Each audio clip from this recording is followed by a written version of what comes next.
Have you ever had a client question your results and subsequently refuse to pay you? Has a client ever questioned your reporting or even accused you of lying about your results, all because they're seeing different data on their side with the tools that they're using? Well, in this video, I'm going to talk to you about the one thing that will determine whether a client agrees to continue paying you or not. This one thing, if you solve it, will keep your clients happy. Okay, and it will keep your bank account even happier. So if you're running an email marketing agency, buckle in, because what I'm going to do in this video is reveal an industry secret that literally nobody else online or on YouTube in the space has revealed, and for good reason. Okay, because once you know it and once you implement it, you'll potentially never lose a client again.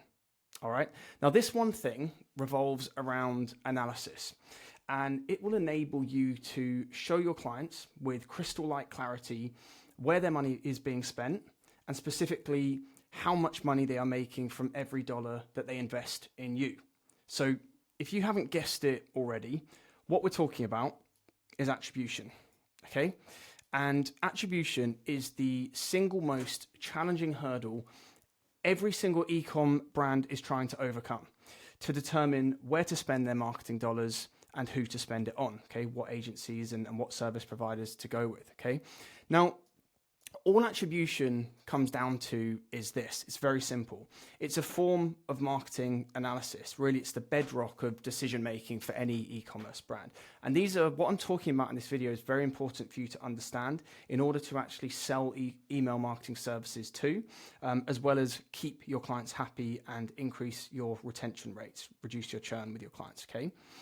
So it's a form of marketing analysis that basically enables the brands to identify their wins and also identify their losses so that they can basically make decisions that make them more money. It's very simple, okay? More decisions, more money. And what that means for you, for example, if they see a return from sending emails, they will spend more money investing in emails. If they see a return from meta ads, for example, they will spend more money investing in meta ads. Makes sense, right? Now, how this applies to you goes like this, okay? You do good work. You then show the brand with data, the return that you've generated them. They believe it. And so they decide to spend more money on it, which equals more cash in your pocket, okay? So if you can do this, if you can solve this attribution problem, which I'm going to show you how to do shortly here, you're going to be able to charge higher fees. And then you're actually going to be able to charge ongoing fees, okay? Because a happy client is a client that wants to continue with the service that you are delivering them, and they will continue to pay to do so, okay? But what happens when a client questions your results? Okay, so when you've reported your results and they question them, what happens? What happens if you say you generated an extra 50K that month in revenue, but the client comes back to you and says, that's a bit weird because all we've seen is a 5K uplift. And how can these issues even arise? You know, in this day and age, with all of the data we have access to, how do these problems still arise when they do, okay? I'm going to tell you. I'm going to show you how, okay? So brands use many different tools. And they use many different tools in order to measure the return on their advertising and marketing spend. Okay, so you might be working with brands that are set up on Shopify. They might have a Google Analytics account set up. They might have various different email service providers. They might have reporting platforms.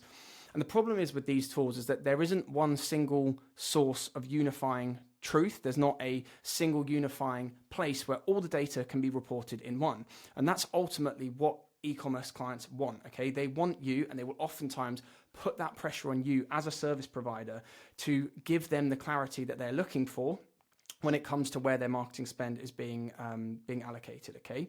Now, if you haven't run into this problem already with your email agency, it's only a matter of time. You will run into this problem very, very soon, okay?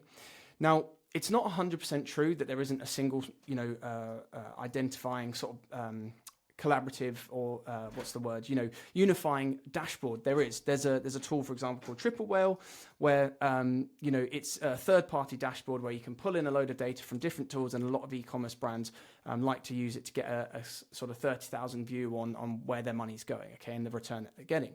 The problem is with this is as such, okay, tools like this are expensive. Triple Whale, for example, bills annually, so it'll be several thousand of dollars per year, and if you just closed a client who are paying you several of thousands of dollars per month, it's going to be a hard sell to get them onto just another platform, which ultimately, at the end of the day, won't put any more money in your pocket, okay? You're going to have to close them on a platform that's not even yours. It doesn't really make any sense.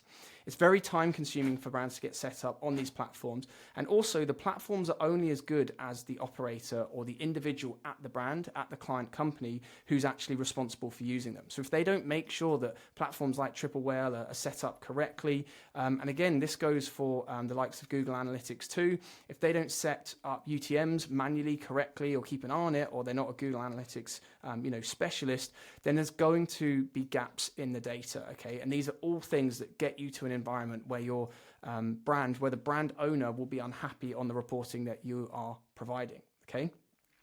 So that's what it all comes down to, all right? Is a brand owner unhappy? And if they are, they will end up not paying you. They will stop paying you, full stop. And that's really not good for business, okay? So here's how we solve it, and I'm going to show you how to solve it as a email marketing agency owner, all right? So when it comes to providing email as a service, if you're not already, you should consolidate and focus on delivering a service through Klaviyo as the single ESP of truth, okay? So if you've got any brands that you're potentially working with that aren't on Klaviyo, as part of your pitch to them, migrate them over to Klaviyo. I've got other videos on the channel that kind of tell you why. Now, the first thing that we have to understand when it comes to attribution is that Klaviyo's reporting is incredibly accurate, and it's incredibly accurate natively. What that relies on is the deep data integration that Klaviyo has with platforms like Shopify. Okay, so Klaviyo syncs its data with Shopify directly. Okay, whereas other tools, Google Analytics or whatever it might be, you're going to have the tool here, and then you're going to have Google Analytics or any other third-party reporting tool. And then you're going to have the e-com platform, okay? So the gap here to here can be a huge delta, okay? There can be a huge difference between the revenue that's reported in your primary tool compared to the data that's being reported in the e-commerce platform like Shopify. And this gap here is where your clients start to question you. But the good thing about Klaviyo is there's no reliance on any other third party. The data that goes from Klaviyo to Shopify and in reverse is provided along a deep data channel integration, okay? The technical standpoint you don't really need to understand, but the important part here, and the important part when it comes to actually explaining Klaviyo's attribution model, which we're going to do now, to your potential client brands, is that there's no room for error, okay? So what you report, if you have a performance-based agreement or you're getting paid a monthly retainer based on the money you're generating through email and SMS, you're going to report through Klaviyo, and therefore there's going to be no discrepancies, okay?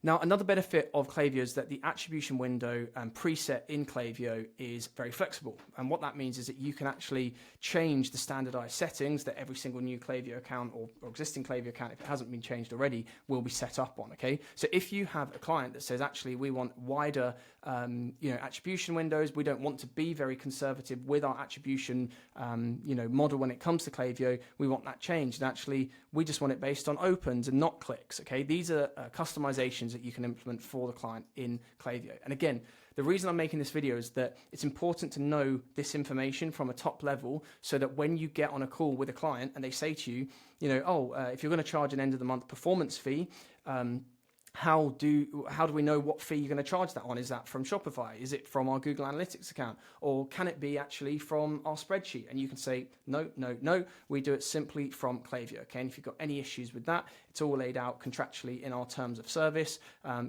clear black and white for you to see. Just let us know and we can help clarify for you, okay? So that's why this video is important. Yes, you need to understand the attribution window that exists with Klaviyo, but the information I'm giving you, there's a key kind of nuance difference. You need to get a top level understanding of this in order to have the level of conviction you need to sell this service to your clients and keep them happy, okay? So when it comes to Klaviyo, very quickly, the preset attribution window with Klaviyo for email is 5 days on a last touch model and 24 hours for SMS. The key difference here is that the attribution beginning starts with an open or a click. So it's either or in for emails. With SMS, it's more conservative and it's a click. And that's because most of us will receive text messages and we'll forget about them. It's not fair to designate a potential sale to a text message, we didn't see, or we opened, 14 days ago and actually didn't click. It doesn't show our intent to purchase. And that's what attribution comes down to, okay? When and where was the intent to purchase? When did that happen in time, and where and how did it happen? And what we're doing as email marketers is proving constantly, demonstrating that it came from email and SMS. So if your brands don't really understand attribution, you can keep the window like this. We just recommend keeping it standardized. But again, you can customize using Klaviyo. So with email, you can customize on the time frame, so you can make that more conservative. You can widen it out and widen the range out. You can base it on opens or clicks, or you can base it on opens or clicks, excluding Apple privacy opens. So there's another kind of technical implementation. Again, you don't really need to know about at this stage. Or you can just do it from clicks alone, because opens can sometimes be a bit of an ambiguous area now in today's day and age when it comes to email. Okay. And with SMS, you can customize, but you have fewer options. So really, you have the option to widen up that attribution window. But again, what Klaviyo kind of recommend guidelines-wise is to keep it conservative, keep it 24 hours for a click basis. When it comes to clicks, you can't customize based on opens or anything like that, because phone providers will not allow Klaviyo to access message data on opens and things like that. Okay, so it's the key difference between email and SMS attribution windows. It's really important to understand. And what this video has hopefully done is basically summarize to you the need for you to be upfront and address the elephant in the room from day one when you're bringing on a new client, okay? Attribution will always be on their mind, and it's similar to any e-commerce brand's kind of obsession over profit margins, when it comes to their products. Attribution is a huge hurdle that if you can have an arrangement like this with your clients, you will be really helping them solve that issue, okay? So show them clearly how you will measure attribution. Get them to agree to your definition in your contracts before pinning them to any sort of ongoing agreement or performance-based, contract.